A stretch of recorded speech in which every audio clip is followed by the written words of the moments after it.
February 15, 1943.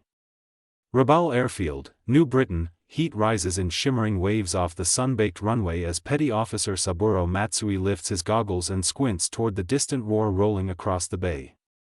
The morning patrols have not yet returned, but this engine note, deep, uneven, almost growling, doesn't belong to any Zero or Betty bomber. It's too harsh. Too American. A few mechanics look up from their toolboxes, hands frozen mid-task. Someone mutters, Gaijin Sentoki, incoming fighter. Matsui instinctively grabs the grip of his Type 99 sidearm, though it's useless against an aircraft. The roar grows louder, then a blue shape bursts over the ridge like a thrown spear. Wide gull-shaped wings catch the sunlight, dipping low at the fuselage, then sweeping upward again. The men around Matsui erupt with laughter. Ha! Look at it! Broken wings. American engineers must be drunk. Even our trainers have more graceful lines. But Matsui doesn't laugh. The aircraft booms overhead, the distinct thump of a radial engine echoing across the field.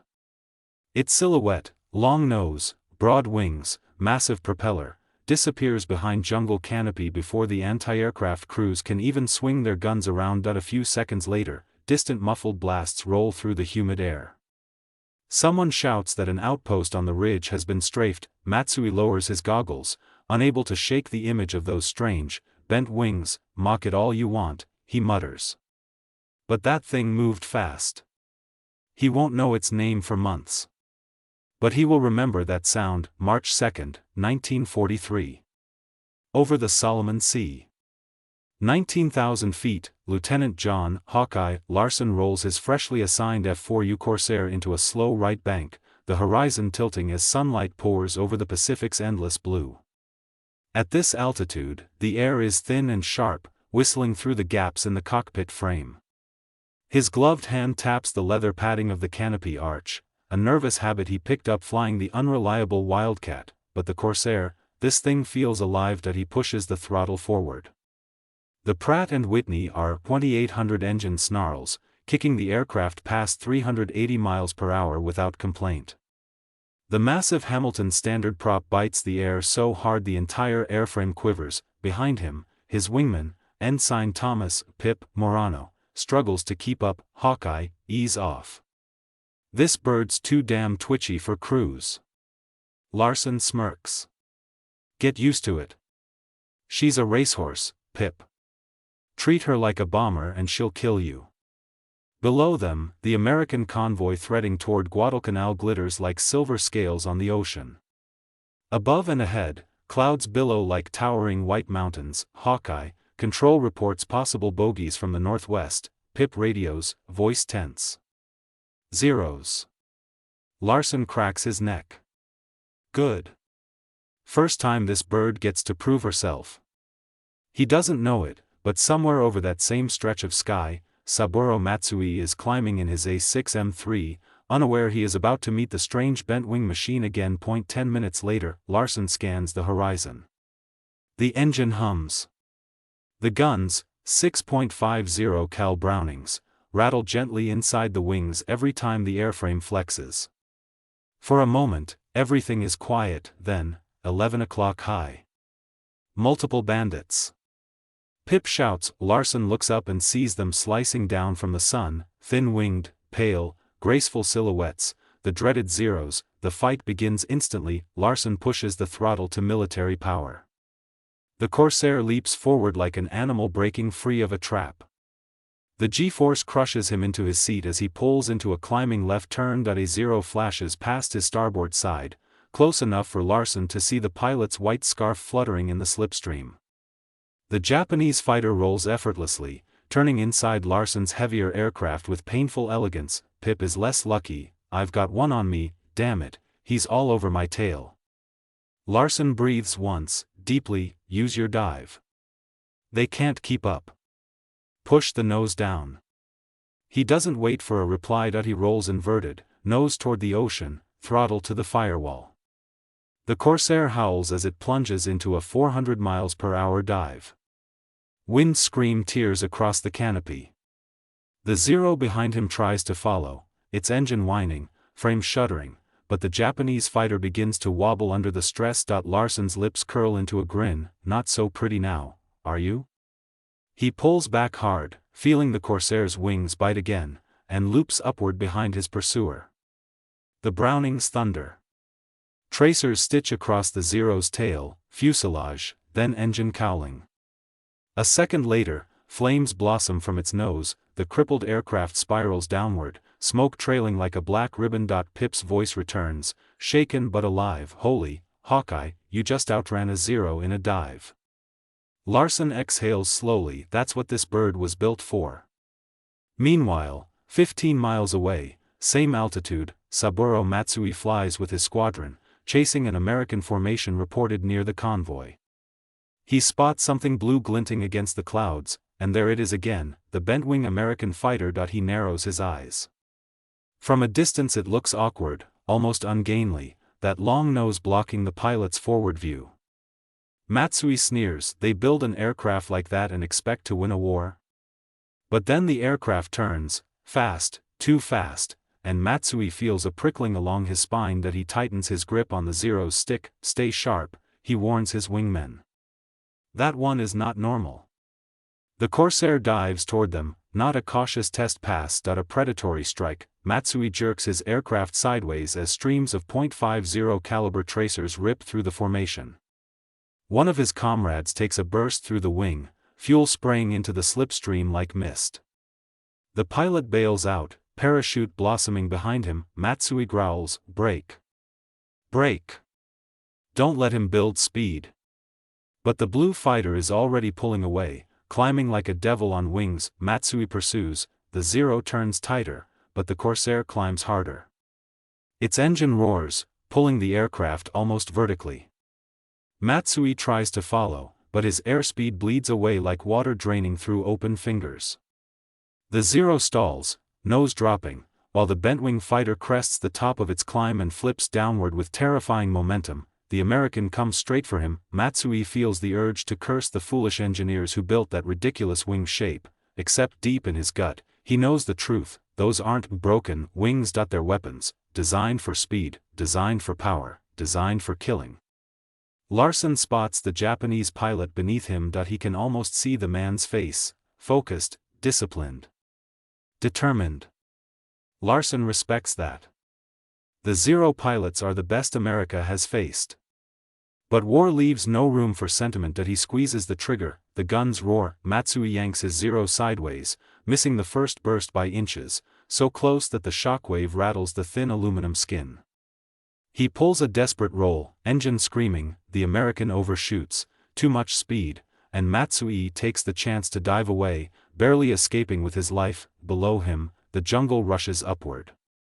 He levels out at treetop height, heart pounding, breath ragged. He whispers, part fear, part awe. That thing is no joke. Back at Henderson Field, Guadalcanal.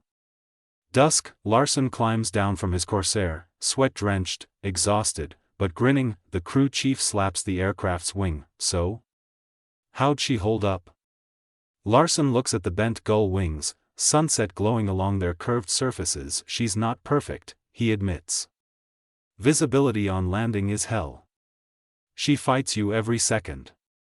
He pauses, but up there? He glances toward the darkening sky. She's the king of it. February 20, 1943. Rabaul Airfield.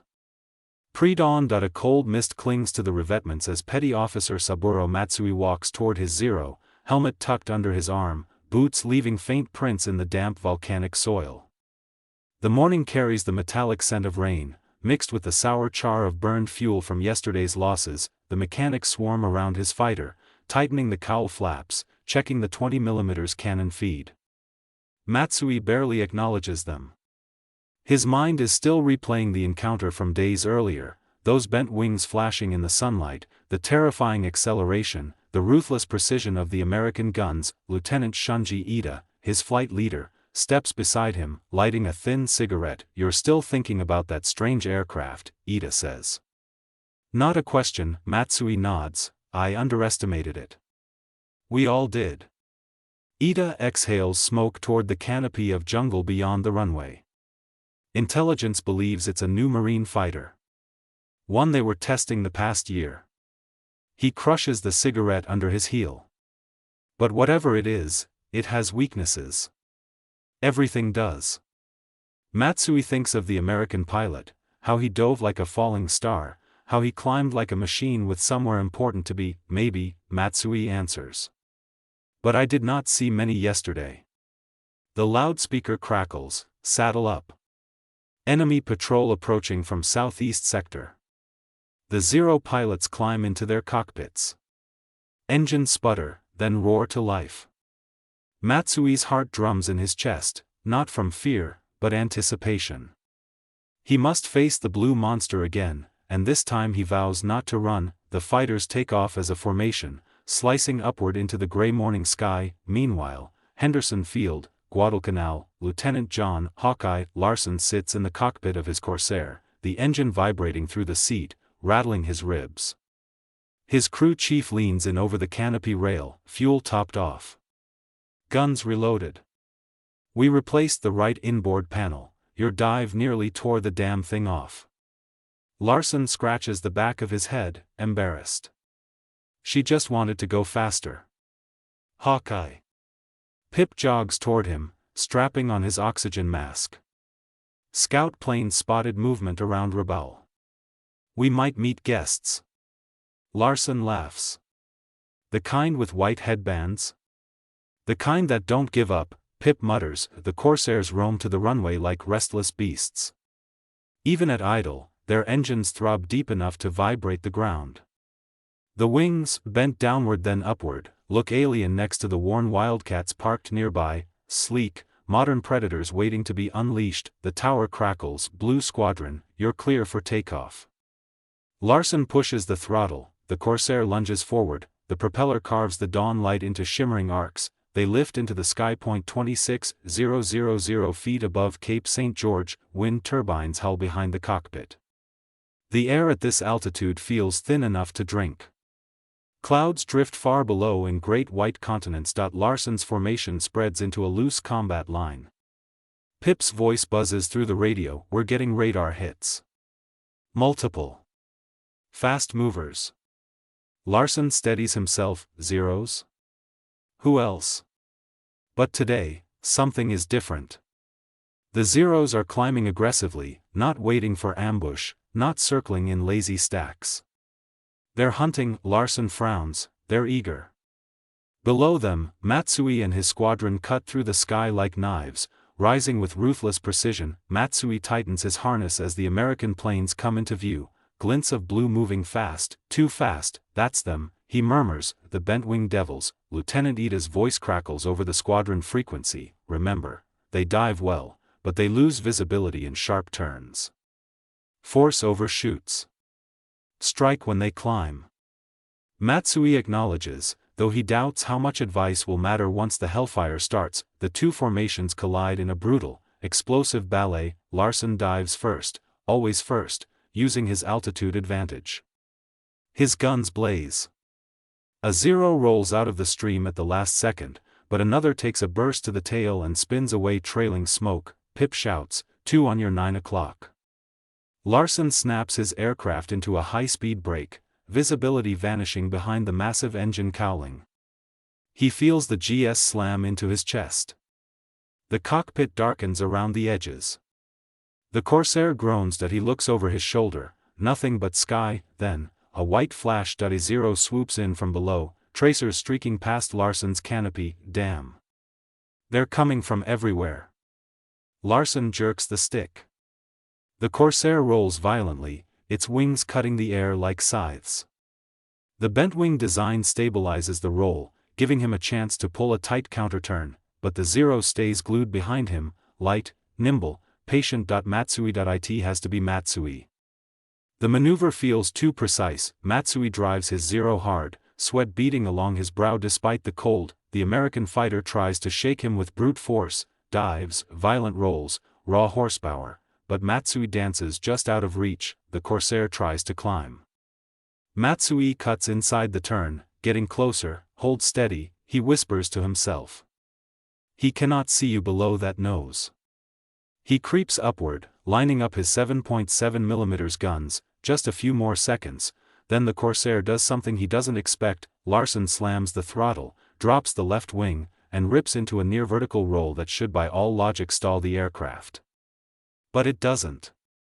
The massive propeller claws the air, dragging the plane through the maneuver like a creature refusing to die. Matsui overshoots that he curses, something rare for him, and yanks the stick back before the Corsair can swing behind him, but Larsen is faster. On the radio, Pip screams, "Hawkeye, you have him. You have him."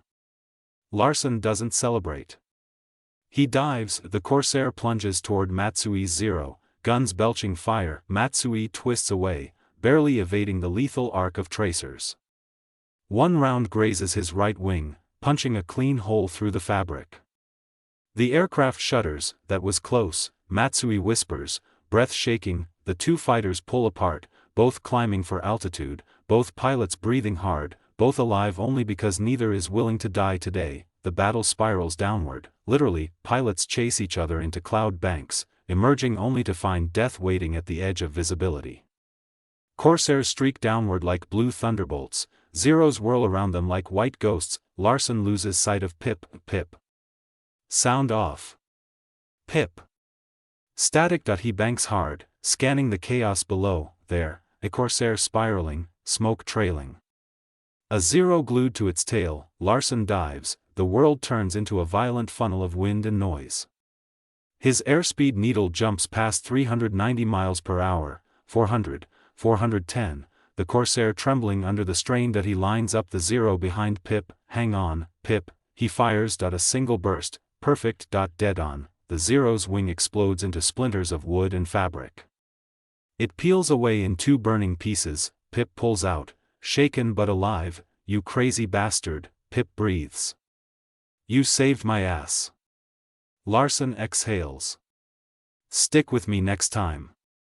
Back at Rabaul, hours later, Matsui limps his damaged Zero onto the runway, landing harder than he intends. Mechanics rush to the aircraft. He climbs out slowly, legs weak, hands trembling. Ida approaches, staring at the bullet holes in Matsui's wing. "You saw it again. The bent wing fighter." Matsui nods. Ida's voice lowers. "Well? Is it a joke now?" Matsui looks toward the horizon, where the smoke trails of today's dead still hang like scars across the sky. "No," he says quietly, "it's a warning." Back at Henderson Field. Sunset, the Corsairs return, engines popping as they idle down the runway. Larsen opens his canopy, the dying light casting a golden glow across his face. Pip limps over, helmet under his arm. "Those Zeros, they're getting smarter." Larsen nods. "And we're just getting started." He looks back at the Corsair, its bent wings gleaming like the poised arms of a warrior ready for another fight. "It's not just a new fighter," he says, "it's the beginning of a turning tide." March 28, 1943. Bougainville Strait. 14,000 feet, storm clouds churn like dark anvils over the Solomon Islands, illuminated by flashes of distant lightning. The sea below is a slate-gray sheet whipped by torrential rain. Lieutenant John "Hawkeye" Larsen tightens his oxygen mask as the Corsair bucks violently in the turbulence. "Blue Squadron, maintain formation," he radios, though the wind nearly drowns his voice. "Weather's rough, but we push through." Pip, flying tight on his right, mutters, "You sure the Japanese will even take off in this? Even their Zeros will drown." Larsen smirks. "They fly in anything. And so do we." Below, a convoy of American transports creeps through the strait, carrying Marines, fuel drums, and crates stenciled with VMF 214, the famous Black Sheep squadron soon to rotate in. The mission today is simple: hold patrol over the convoy until the storm either kills them or clears. But war is not in the mood for simplicity. Just north of them, Rabaul Airfield, the rain lashes sideways across the runway, soaking everything in its path. Petty Officer Saburo Matsui stands beneath the dripping wing of his A6M3, water pooling around his boots. Lightning cracks somewhere near the volcano rim, sending a tremor through the ground. Lieutenant Ida approaches, oilcloth cloak whipping behind him. We fly, Ida announces, voice flat. Matsui blinks rain out of his eyes. Sir? In this storm? The Americans won't expect it. Matsui hesitates. He's seen Zeros torn apart by weather almost as often as by enemy guns. But orders are orders. He climbs into the cockpit, rainwater dripping down his collar. Mechanics spin the prop, and the engine coughs to life. The squadron begins taking off, each Zero wobbling slightly as gusts buffet their feather-light frames. As Matsui lifts from the runway, he glances eastward, toward the roiling curtain of storm clouds where his enemy waits. The bent-winged devil will be there. He can feel it. 17,000 feet above Bougainville, lightning flashes, illuminating the Corsair formation like momentary ghosts in the sky. Larsen wipes condensation from the inside of his canopy and peers ahead. Radars picking up movement, Pip reports. Looks like, he doesn't finish. A Zero bursts through the storm wall like a white dagger hurled by the gods themselves. Before Larsen can react, more appear, dozens, riding downdrafts, their noses glowing with reflected lightning. A trap, Larsen yells, all Corsairs, break. Break now. The sky explodes into chaos. Corsairs dive, Zeros swarm, and lightning rips the battlefield into jagged frames of frozen violence. The dual resumes. Larsen levels out beneath the cloud base only for a Zero to scream past his canopy, inches from collision. He snaps into a turn, visibility terrible, turbulence jerking his plane like a toy. Static floods the radio, then Pip's voice cuts through. I've got 3 on me, 3. I'm dropping to 10,000. Larsen kicks his rudder, rolling the Corsair into a steep pursuit. Visibility drops to nearly 0. Rain hammers his canopy. The engine howls. His heart pounds like a drum caught in a storm of its own. Then he sees them, 3 white silhouettes chasing a single blue one. Not today. Larsen growls. He dives. Matsui is one of the pursuers. His breath fogs the inside of his goggles as he tightens his formation behind the American aircraft, Pip's Corsair. Even damaged, even soaked, the bent-wing monstrosity stays fast. But Matsui is patient. The Zero thrives in tight pursuit. He waits for the perfect instant. Lightning flashes. He sees movement above. Matsui reacts instantly, pulling up hard, narrowly avoiding the burst of .50 caliber gunfire from Larsen's Corsair as it rips through the storm like a vengeful blue demon. But one of Matsui's wingmen, too slow, takes the hit. The Zero detonates in a fireball that the storm immediately swallows. Matsui grits his teeth. That American again. Larsen rolls through the debris cloud, rain washing soot from his canopy. He searches for Pip, spots him low, wobbling, one wing smoking. Hang in there, Pip. I'm on your 6. But Matsui is already circling back. The Japanese pilot cuts downward in a slicing arc, skillful, decisive, aiming to trap Pip between himself and the storm wall. Larsen dives to intercept. A race begins. The cloud ceiling presses down. The ocean races upward. The 3 fighters scream toward collision. Larsen reaches Pip first, sliding in behind him to cover his tail. Matsui commits to the attack anyway. He shouldn't, but honor refuses retreat. He lines up his shot. Larsen fires. Matsui rolls at the last millisecond, the Corsair's tracers slicing through empty air. Rain streaks across Matsui's canopy in blinding lines. His Zero shakes, nearly stalling, but Matsui is not done. He dives deeper, straight toward the waves. Larsen follows. Pip gasps, you're both insane. A dogfight at sea-level speed. Wind shears rip at the aircraft. Rain slams like gravel. The ocean beneath becomes a blur of whitecaps. The Zero's agility gives it the edge here. Close, tight, sideways movement that the heavier Corsair struggles to match. Matsui snaps into a rolling scissors maneuver, taunting Larsen to follow. Larsen swears he hates scissors fights. Zeros live in scissors fights, but he can't let Matsui slip behind him. So he commits. The 2 planes twist over the ocean, engines roaring, water spraying upward where their wingtip vortices kiss the waves. Pip watches from above, terrified and awestruck. They are not men, not anymore. They are lightning in mortal shape. Then the turning point. Larsen spots it, a gap in the storm front, a vertical column of slightly clearer air. Something the Zero cannot exploit but the Corsair can. He kicks hard left, slams the throttle, and climbs. The Corsair rockets upward with savage power, leaving the Zero behind, struggling in the turbulence. Matsui curses in Japanese as his engine sputters under the sudden wet air density change. He tries to follow, but the Zero loses energy too fast. Larsen flips downward, the Corsair descends like a hammer. He fires, rounds rip through Matsui's left wing.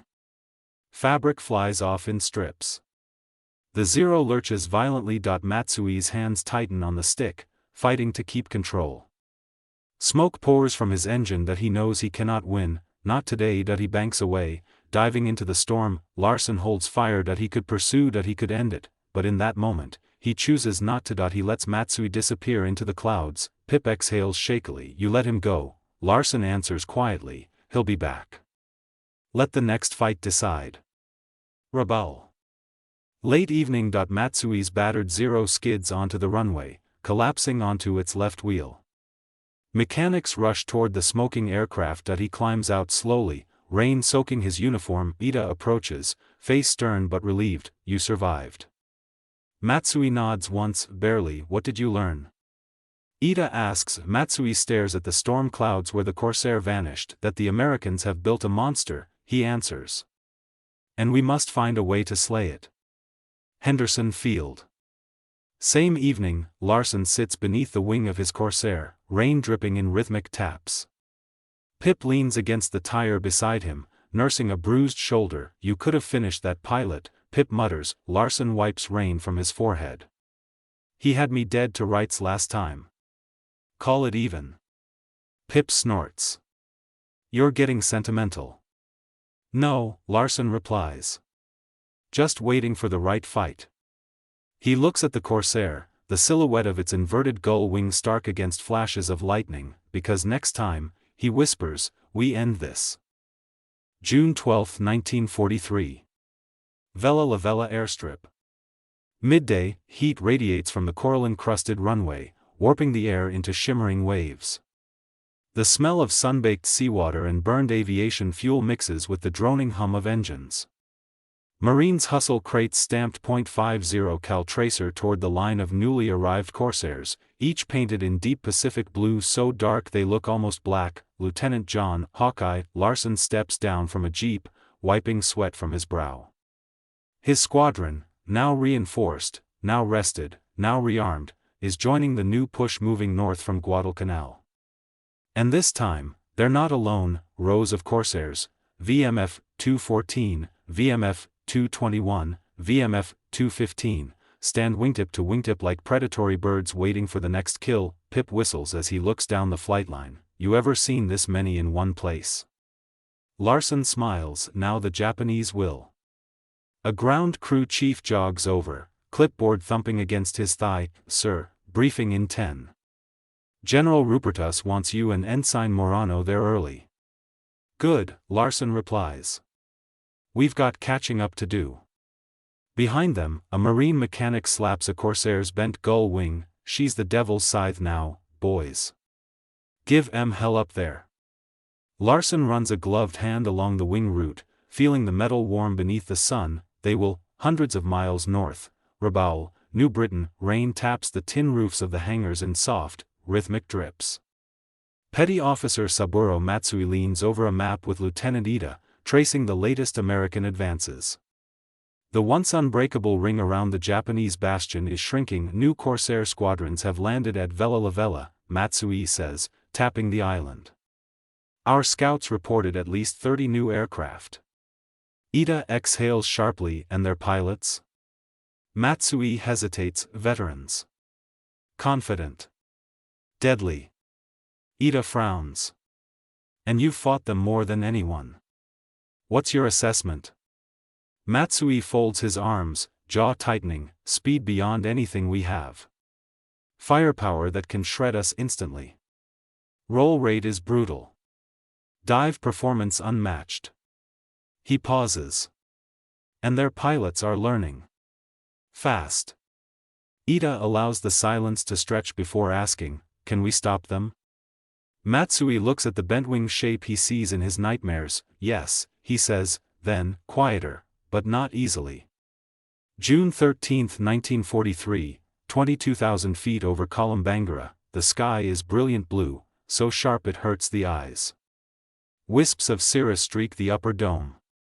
The sea below glistens like molten silver. Larsen leads his section northward across the island chains, his Corsair's engine thrumming with the deep confidence of raw power. The radio crackles, "Blue leader, this is control.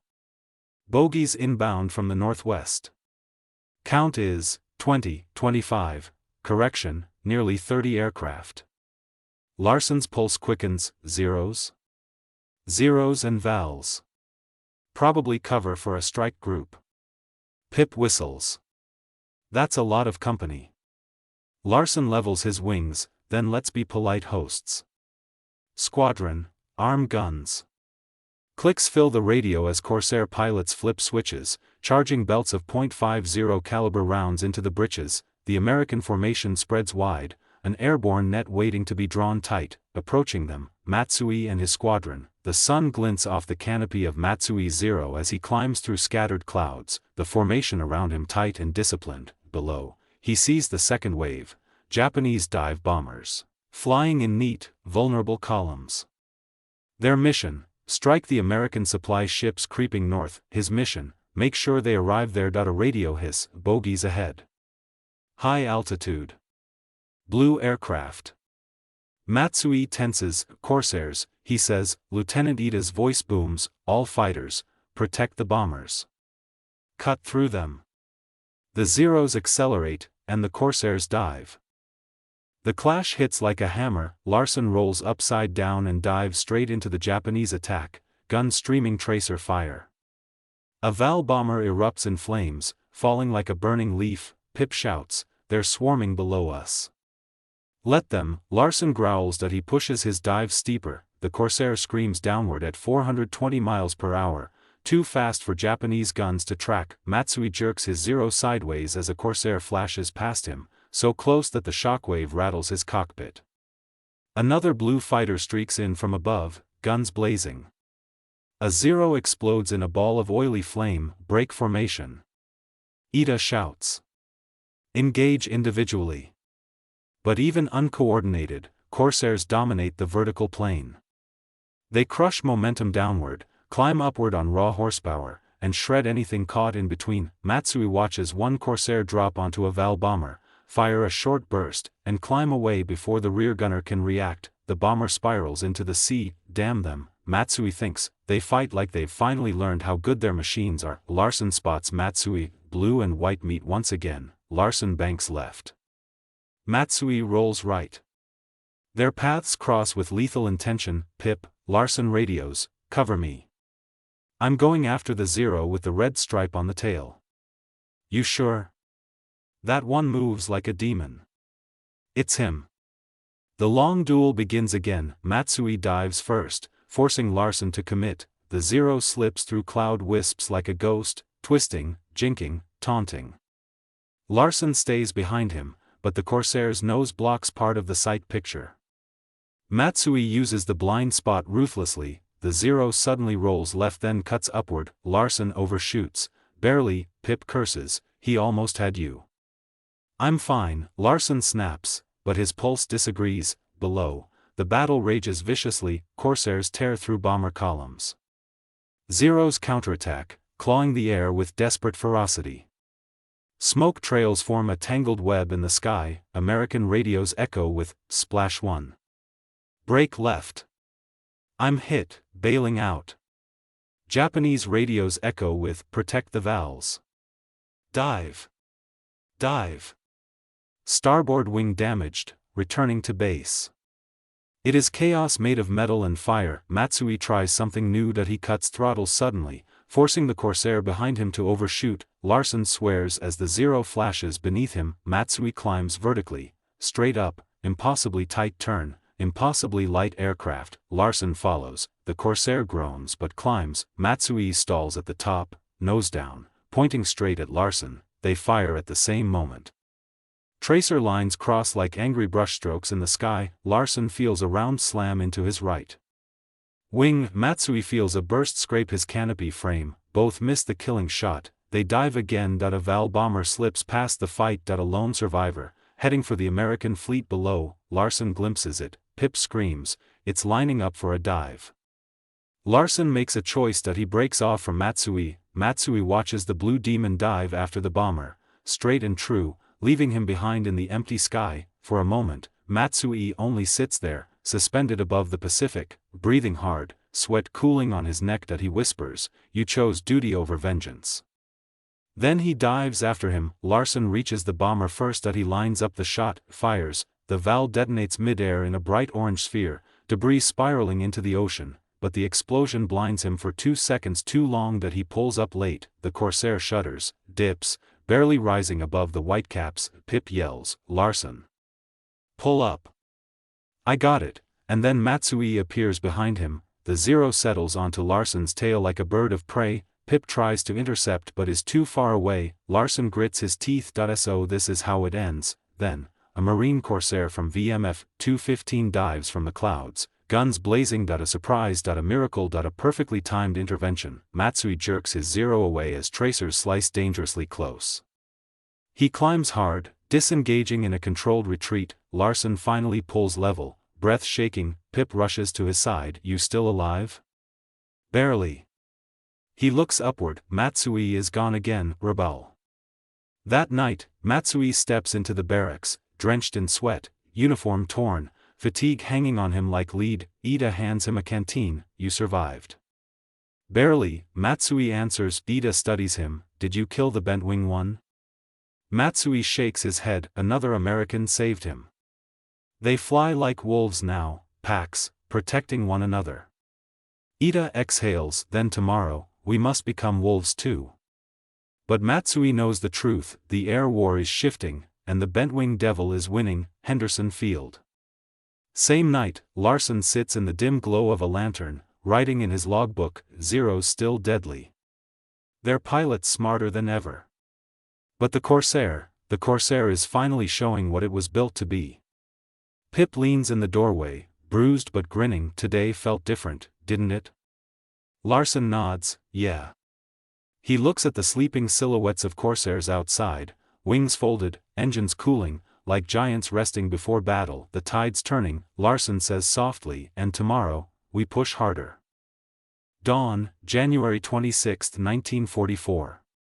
Bougainville, Solomon Islands. A thin silver line creeps across the horizon as the night peels away, revealing the jagged silhouette of jungle ridges and the black, oil-slick surface of Empress Augusta Bay. The humid air vibrates with distant mortar fire from Marines pushing inland, but on the PSP runway of Piva North Airfield, the sound that dominates is deeper, harsher. The metallic whine wump-wump of double-row Pratt & Whitney are 2800 radials coughing awake. Captain Sam Hawk Ellison of VMF 215 stands beside his Corsair, tightening the strap on his Mae West as the prop wash from the aircraft ahead whips dust across the ramp. Under the rising sun, the F4U bent gull wings glisten with dew, each drop trembling with the engine's rhythmic pulse. Behind him, ground crewmen will ammo carts stacked with .50 cal AP belts, feeding them into gun bays that still smell of last night's cleaning solvent. A young mechanic, Lance Corporal Ortiz, pats the wing root. Your bird's running mean today, Captain. Hawk smirks. Let's hope the Japs think so too. It'll be a long morning. Intelligence reports say Rabaul is desperate. Japanese pilots have orders to break American supply convoys at all cost. That means they will come, Zeros, Hamps, Tonys, whatever still flies. Hawk pulls himself into the cockpit.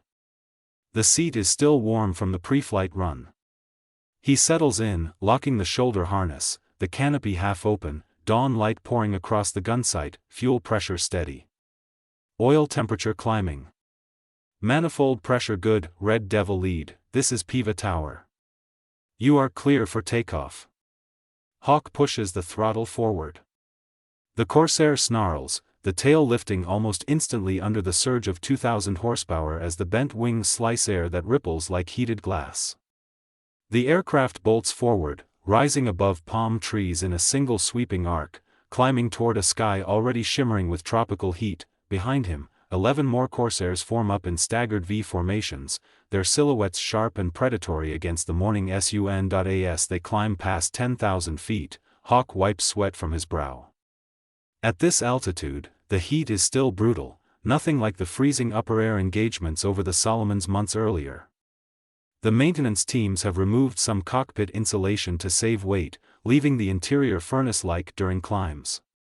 Still, he prefers this to the bone-rattling temperatures at 30,000 feet where he once fought Zeros over New Georgia. Lieutenant Cherry Dawson edges closer on the right wing. "Lead, you seeing the same thing I am?" Hawk narrows his eyes. A faint haze, like insects flickering against the sun, but too organized, too aligned. A formation, heading straight toward them. He checks his altimeter, 19,000 feet. Perfect position, Red Devils, tighten up. The day's about to start. The radio crackles with acknowledgments. Within moments, the distant flickers turn into distinct shapes, slender wings, long noses, rounded cowlings reflecting morning sunlight, Zeros, dozens of them. They fan out with the smooth precision of pilots who have survived 3 desperate years of war. These aren't rookies.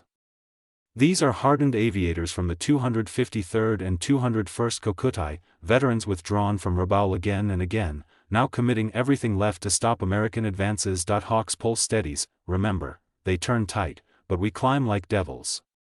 Use the vertical. Don't play their game. The Corsairs bank into the sun, gaining the upper hand. Hawk rolls inverted and drops into a high-side attack. The wind roars against the canopy, a shrill scream that deepens as gravity pulls him into a deadly dive. He squeezes the trigger, the guns erupt, 6 streams of .50 caliber tracers tearing through the sky, stitching across a Zero's fuselage. The Japanese fighter shudders, its wing shredding apart before it spirals downward in a smoking streak. The sky explodes into chaos, Zeros break in every direction, some climbing sharply, others rolling into scissor maneuvers. Their engines bark with high-pitched intensity, but the Corsairs are faster, heavier, and brutally powerful in the dive. Cherry's voice cuts through the radio. "Lead. 2 on your tail, coming hard." Hawk pulls his Corsair into a rolling climb. The G-force crushes his chest as the horizon spins.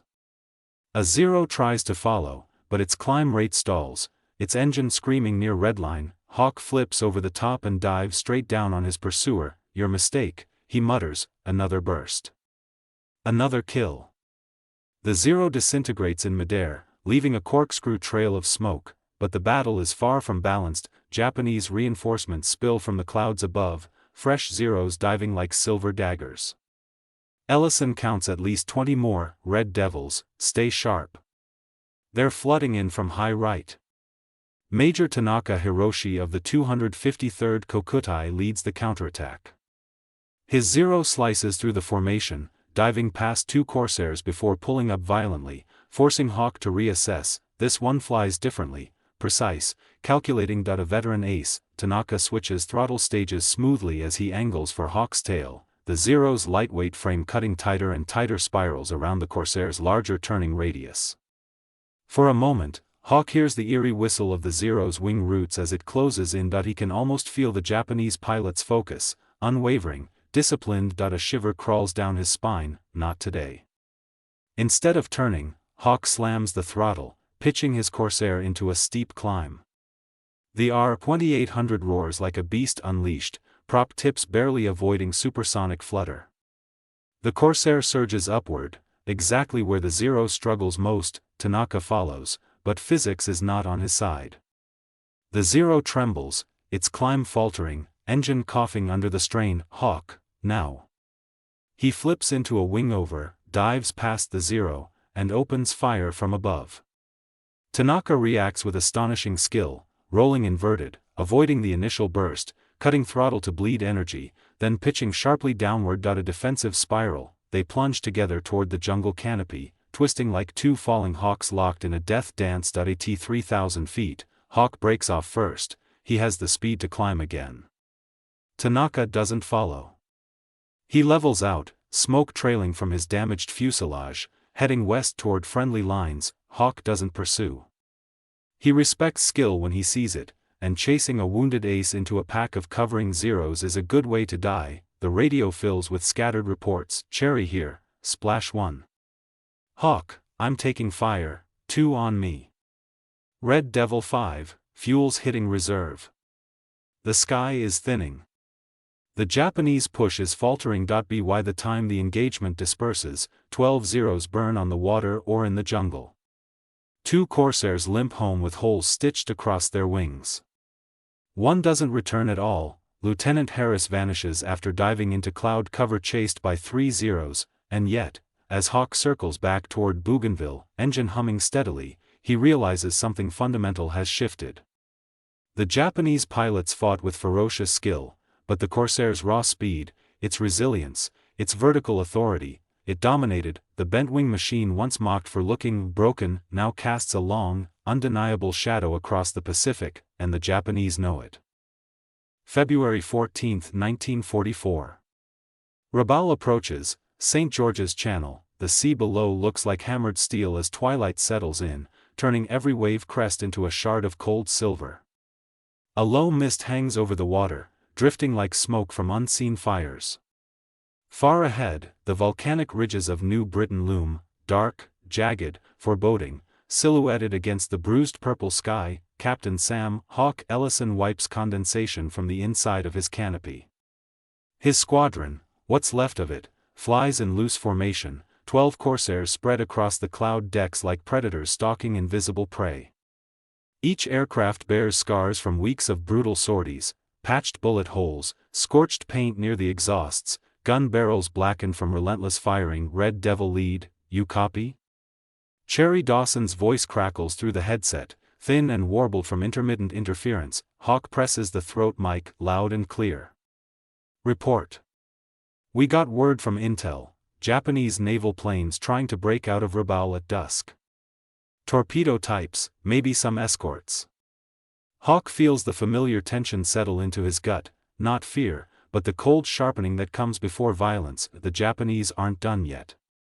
Even cornered, even starved, they still send men into the sky who will fight to the last drop of fuel, and tonight, those men are out there, somewhere in the growing dark. A soft tap on his left wing draws Hawk's eyes, Cherry easing closer, pointing downward at a thin trail of smoke drifting out from the cloud layer below. Not engine smoke, too wispy. It looks like signal smoke. A flare. Hawk drops his nose slightly, scanning the darkness beneath.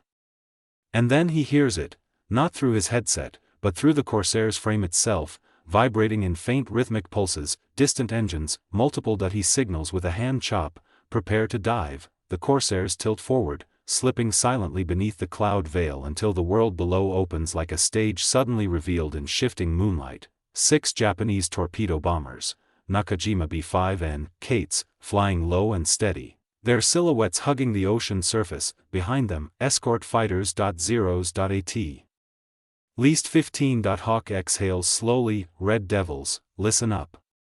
Torpedo planes are priority. Don't let them near our ships. Cherry answers instantly, copy that. Breaking high. The Corsairs split, half peeling upward into the deepening dusk, the others diving with hawk-like ferocity. Hawk angles toward the nearest Kate. The bomber's dorsal gunner fires an erratic burst that sparks harmlessly off the Corsair's wing. Hawk rolls to avoid incoming tracers and opens fire at 70 yards. The .50 cal tracers punch clean through the Kate's cockpit. The plane lurches, trailing flame, then nosedives into the sea with a geyser of steam and debris. Before he climbs, Hawk catches a flash to his right, another Corsair, Lieutenant Morales, making a strafing run. A Kate erupts in a fireball so bright it lights the underside of the clouds like a fall sunrise, but the celebration lasts barely a heartbeat. Zeros scream downward from above. Cherry's panicked voice cuts the air. Lead. They're coming in hot, multiple elements. Hawk pulls into a climbing break just in time to avoid a hail of 7.7mm rounds that slice past his canopy. A zero overshoots, wings flashing white in the moonlight. He feels, not sees, another approaching from behind. Instinct takes over, he slams the throttle, banking hard until his ribs ache against the harness. The Zero's tracers streak past, glowing like fireflies in the night. the Japanese pilot presses his attack relentlessly, turning inside Hawk's arc, matching every maneuver with deadly precision. Whoever he is, he's no rookie, come on, Hawk mutters, forcing his Corsair into a steep climbing spiral, engine howling with raw power.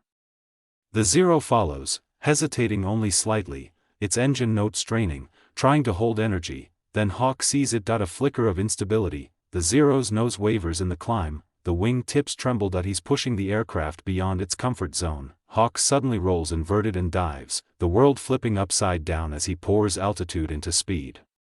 The Zero tries to follow, but gravity and aerodynamics betray it.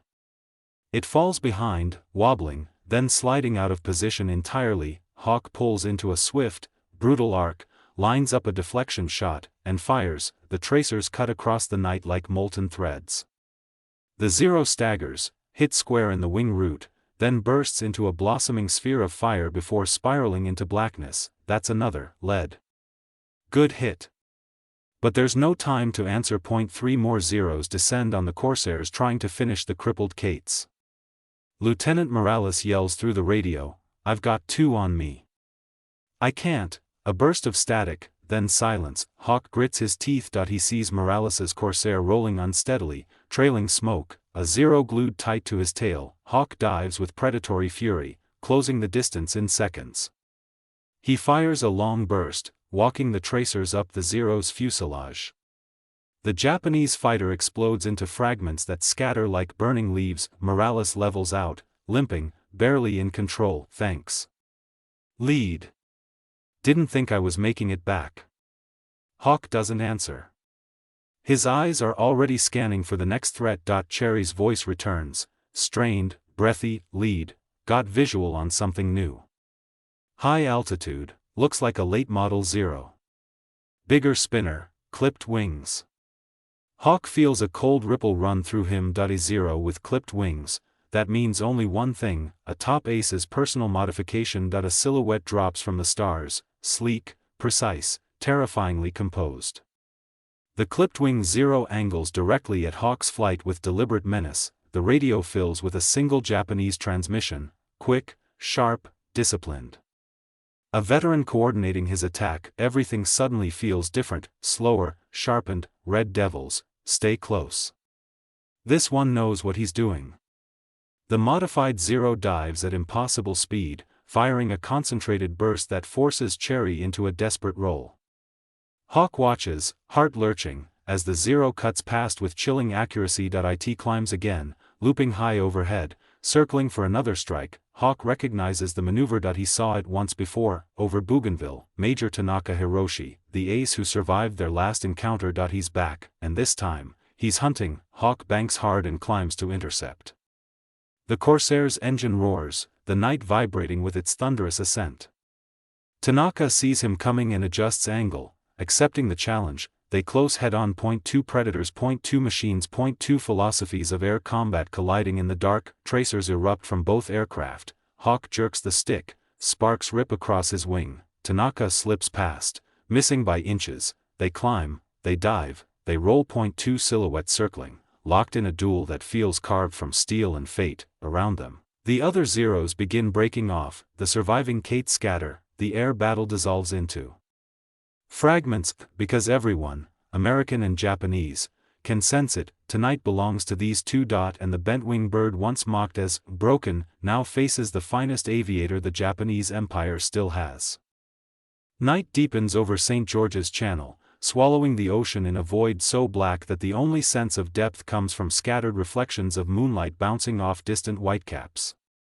The air itself feels narrow, compressed, like the sky is closing around the 2 aircraft circling each other miles above the sleeping Pacific. Captain Sam "Hawk" Ellison steadies his breathing. Across the void, maybe 400 yards away, hovers the clipped-wing Zero, its pale fuselage lit faintly by moonlight, its engine note eerily smooth, disciplined, controlled. Tanaka Hiroshi, the Japanese ace, slowly banks to port, tracing a wide arc across the night sky. He's probing, testing Hawk's rhythm, searching for an opening the way a swordsman watches an opponent's stance. Hawk adjusts gently, matching the motion. For a few seconds, neither fires, neither dives, neither climbs, just two silhouettes drifting in parallel, suspended above the empty expanse like ghosts. Then Tanaka moves, the Zero snaps into a sudden, knife-sharp dive, disappearing beneath Hawk's nose with furious acceleration. Hawk reacts instantly, pushing his Corsair forward, following the streak of pale light that marks Tanaka's path. The duel is on. The first pass Tanaka pulls up sharply beneath him, an underbelly climb designed to force Hawk to overshoot. Hawk counters by rolling inverted, letting his Corsair's heavy frame drop into a descending arc. The G-force presses into his spine, the instrument panel rattling violently from the strain. The two aircraft streak past each other in opposite directions, so close Hawk catches a glimpse of Tanaka's face illuminated by moonlight, expressionless, focused, cold. Hawk jerks the stick left and climbs. Tanaka mirrors him in perfect opposition, two spirals twining around each other like metallic serpents in combat. Cherry's voice breaks in on the radio, breathless. Lead, we're clear down here. It's just you two now. Need backup? Hawk flips the transmitter switch with a thumb that trembles slightly. A negative. Keep the others tight. Don't get close. He doesn't say what they all know. At this level of skill, anyone interfering becomes a liability, and a casualty. The skies widen around the duel. Everything else fades. Knife-edge fury. Hawk pushes his Corsair into a vertical climb, trying to exploit the F4U's greatest advantage. The R-2800 bellows, prop cutting the air so fiercely it leaves vapor spirals in its wake. The Corsair rockets upward, faster, higher. Tanaka follows, but doesn't chase directly. Instead, he angles slightly offset, matching Hawk's climb while staying just outside the Corsair's firing arc. He's hurting him. Hawk realizes it mid-climb. The Zero is lighter, more responsive. If Hawk stalls at the top, Tanaka will be on him in an instant. He forces the stick forward and rolls left, diving back into a lower loop. The ocean surface flashes below, dark, restless, cold. Tanaka drops behind him again, not close enough to fire, but close enough to watch and understand. Hawk feels sweat gathering on his palms despite the cold at altitude. Every move he makes, Tanaka reads like a book. Every climb, every roll, the Zero counters with fluid, precise corrections. It's like fighting a reflection. The turning spiral. Hawk cuts throttle sharply, an aggressive maneuver no Japanese Zero pilot expects from a heavier American fighter.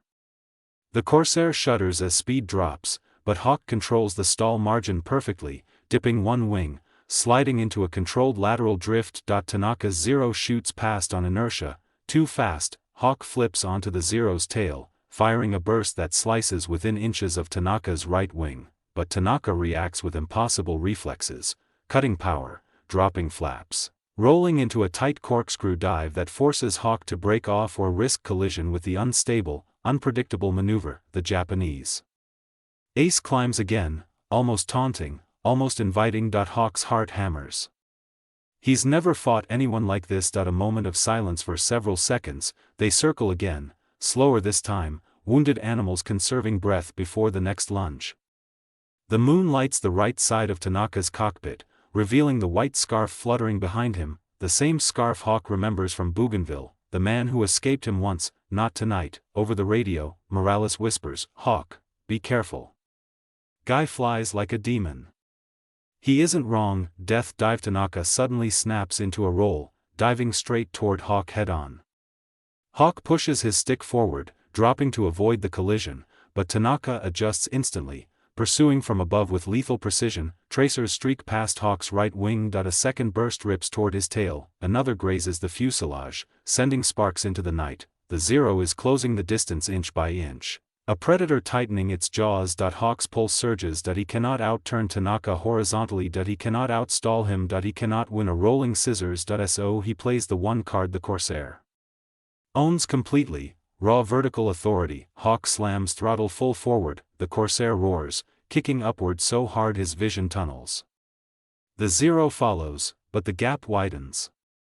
G-forces crush into Hawk's shoulders as he reaches the top of the climb and he cuts power, instantly, violently, brutally. The Corsair stalls, intentionally, dropping nose first into a flip that sends it plummeting back down like a stone. Tanaka overshoots, not by much, but enough. Hawk recovers from the fall, leveling out.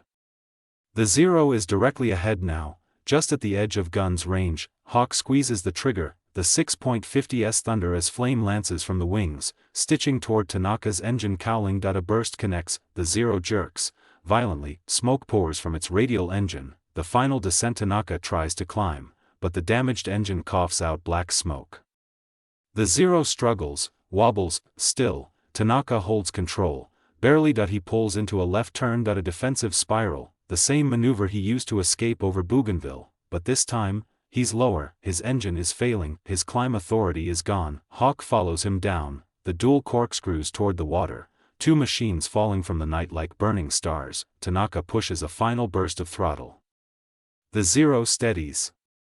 He levels out at the last possible second, skimming above the waves as the moon casts shimmering ribbons across the surface. Hawk follows, and lines up the shot. The guns roar again, rounds slam through the Zero's fuselage.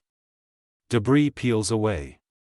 The engine erupts in flame. Tanaka doesn't bail out. He keeps the aircraft level, steady, beautifully controlled despite the fire crawling along the wing. Then, as though acknowledging defeat with quiet dignity, he banks right, dips the nose, and disappears into the sea. The impact sends a plume of water skyward, illuminated for a heartbeat by the burning wreckage before the ocean swallows everything. Silence. Hawk circles once, eyes locked on the dark water below. Opponents or not, he feels the weight of the moment settle in his chest. Cherry breaks the quiet lead. Is it over? Hawk exhales. Yeah. It's over. But he knows the truth. Tonight marks more than the death of one ACE. It marks the moment Japanese pilots stop mocking the Corsair's bent wings, because they finally understand what it truly is, a predator built for dominance. A machine that rewrote the sky. A symbol of a war beginning to tilt beyond recovery, and the Pacific will never look the same. November 11, 1943. North of New Britain, inbound to Rabaul, the morning sun cuts orange streaks across the Pacific as Lieutenant Mark Harmon Delaney wipes a film of sweat from his gloves. Even at 12,000 feet, the air feels hot, thick with humidity, thick with the smell of fuel, thick with the knowledge that they're flying straight into the hornet's nest. Rabaul. A fortress of the Japanese Empire. 5 airfields, hundreds of fighters, convoys, flak towers, hidden AA pits, the works. Delaney hears the strike commander's voice crackle over the radio. Corsair groups, maintain spacing. We're the first wave. Eyes open. Enemy will be up in force. Behind him, a formation of F4U, one as glints like blue shrapnel across the sky, engines growling in low synchrony. Below, TBF Avengers and SBD Dauntless lumber forward, ready to plunge into the cauldron. The Corsairs, fast, brutal, and born for this moment, are the shield, and everyone knows the Japanese will do everything to break it. Delaney tests his ailerons, feels the smooth, lethal response. The bent wings catch the sun in their gull-like angle, iconic now, feared now, but still silently mocked by some pilots who'd never faced them. He can almost hear the sneer of some distant Zero pilot. The wings are broken, the pilot must be too. He smirks inside his mask. Let them laugh. A voice snaps through the channel. Bogey swarm, 11 o'clock high. Delaney's stomach tightens.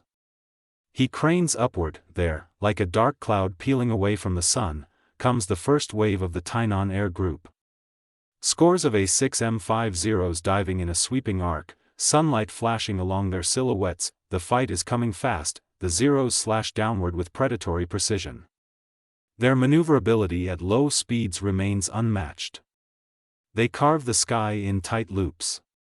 But the Corsairs have altitude, and something far more important, speed. F4us, brake high left, keep it fast, comes the order. Delaney angles up, the big Pratt & Whitney engine screaming.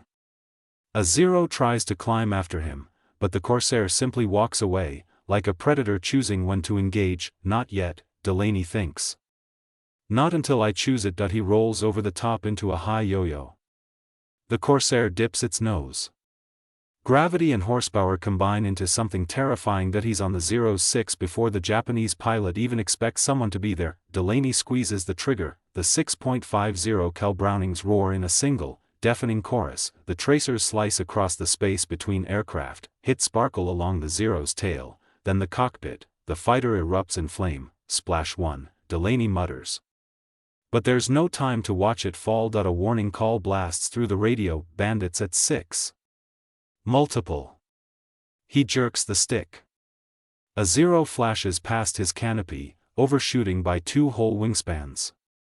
Too fast, too reckless, and the Corsair's superior dive speed makes punishing it inevitable. Delaney rolls inverted, dives, pulls lead. The Zero is trying to loop back, but it can't match the F4U's energy. The Corsair climbs, rolls, and slides easily into a firing position. The Zero jerks in a last-ditch attempt to dodge. It's too late. Delaney fires again. A puff of smoke. A spiral. Another one down. Below him, the sky devolves into a hurricane of twisting fighters, black bursts of flak, and the steady downward arcs of SBDs diving toward Rabaul's runways. Every direction holds a battle. 2 Corsairs drag a trail of smoke as they fight to return to altitude. 3 Zeros pounce on an Avenger that's too slow to maneuver. A cluster of F4Us dives together, fangs out. The radio becomes chaos, but there's a clarity that comes with experience, and by late 1943, the Corsair squadrons have experience. They've been bloodied and sharpened. And today, the Japanese pilots are learning something bitter. The F4U isn't just faster. It isn't just tougher. It decides the terms of the fight. A Zero climbs toward Delaney's altitude, smoke trailing from its left wing root. The Japanese pilot is skilled, moving with fluid precision, rolling into a defensive weave. He's good, but he's doomed. Delaney angles down, staying high. He doesn't pursue. He waits. The Zero pulls harder, trying to bait him into a turning fight. Delaney refuses. Patience, he thinks. Patience and altitude. These wings weren't built for show. The Zero, seeing no immediate threat, steadies, aiming for a new target. That's when Delaney strikes. He dives. The Corsair builds speed with terrifying speed, the engine howling like a chainsaw through the clouds. The Zero pilot realizes what's happening, but the dive is too shallow for him to escape. Delaney lines up his shot, short burst. Just enough. The Zero's canopy shatters. The engine explodes in a blossom of fire. It cartwheels downward in a flaming spiral. Harmon, brake. Brake. Delaney reacts instantly. A Zero streaks across his path, firing too late. Tracers pass harmlessly behind. He pulls into a rolling climb, a maneuver that would rip lesser aircraft apart, and the Corsair responds with the grace of a steel gymnast. Behind him, 2 other F4Us pounce on the attacker like wolves. 1 fires, another fires. The Zero disintegrates in a flash. Minutes stretch like hours. The dogfight thins. The sky slowly clears as the Japanese pilots disengage, some fleeing toward the distant mountains, others disappearing into the haze over Simpson Harbor. The Americans hold the field. The bombers hit their targets. The SBDs return battered but intact. The Corsairs circle overhead, dominant and unchallenged now. Delaney breathes for the first time in minutes. His hands shake, not from fear, but from the adrenaline slowly bleeding away. He taps his glove against the canopy frame, a silent thanks to the machine that just carried him through hell. Behind him, the bent wings catch the sun again, ugly to some, beautiful to those who understand. A voice threads through the radio. Corsair groups, rally and form up. We're going home. Delaney lifts his nose and banks toward the carrier groups waiting far out at sea. The Pacific below glistens like molten glass. The battle for Rabaul is far from over, but today, the message was unmistakable. The era of underestimating the Corsair is finished. Type continue to generate the next section. March 2, 1944. Guadalcanal, Henderson Field. Dawn spills in pale gold over the shattered coral runway, the skeletal remains of old bunkers casting jagged shadows. The air smells of gun oil and salt, a mix burned into the memory of every Marine who's fought here. Corsairs sit in neat rows, wings folded, engines still humming faintly from the pre-flight runs. Each aircraft carries the scars of past battles, rivets replaced, panels patched, gun ports blackened with residue. They are beautiful, lethal, and defiant. Captain Sam "Hawk" Ellison leans on the wing of his own Corsair, staring at the sunrise. The Pacific has become a theater of constant learning, improvisation, and deadly innovation. He knows every curve of the F4U, every idiosyncrasy of its gullwing design, every pulse of the R-2800 engine. Lieutenant Cherry Dawson approaches, holding a folded map with annotations from the latest intelligence briefing. Another strike group moving out tonight, she says. Her eyes linger on the Corsairs. And the Japs are definitely going to be expecting us. Hawk shakes his head, a faint smile breaking through. Let them expect. They'll still be wrong. These wings, they're our advantage. They've mocked them, laughed at them, even said they'd never work in combat.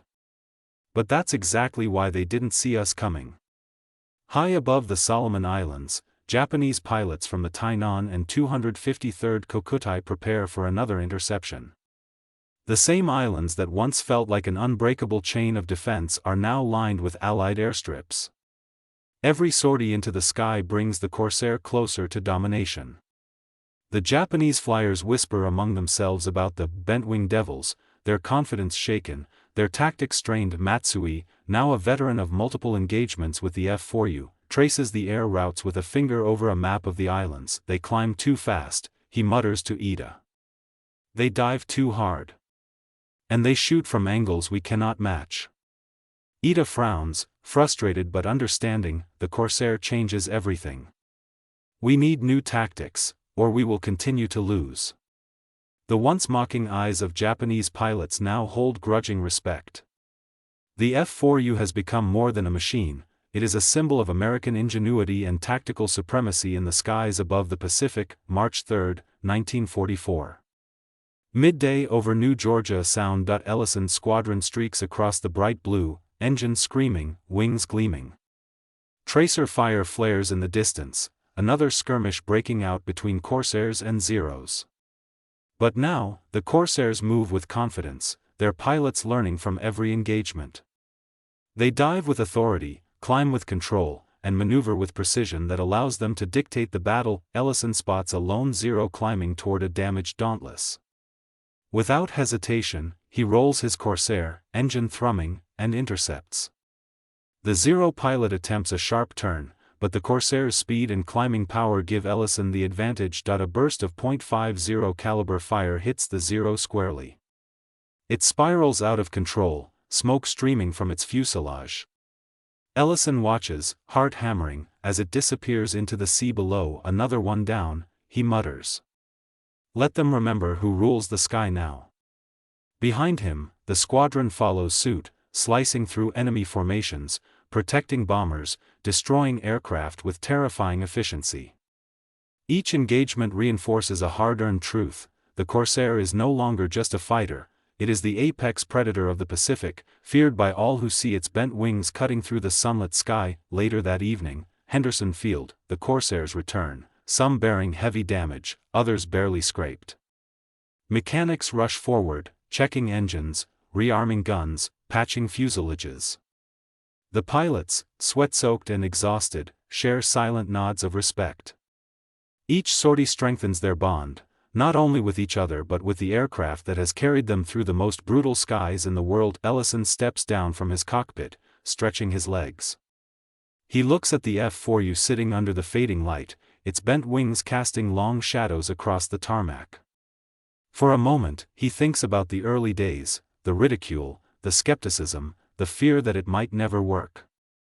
And now the Corsair is legend. He whispers to no one in particular, yet the words carry across time and space. Bent wings, never let anyone tell you what you can't do. The Pacific War continues, but a new chapter has been written.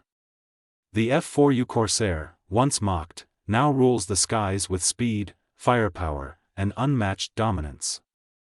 Pilots who laughed at its shape now fight with a wary respect. Enemy aces who once taunted the aircraft now avoid it when they can. And every Marine and Navy pilot who climbs into its cockpit knows a simple truth: in the battle above the islands and oceans of the Pacific, the Corsair decides the terms of engagement. Above, the last rays of sun catch on the gull wings, painting them gold and blue. They are wings that carried men through impossible odds, that reshaped aerial combat, that forged fear and respect in equal measure. They are wings that earned the name of Predator, wings that finally commanded the sky, and in that light, the Pacific remembers.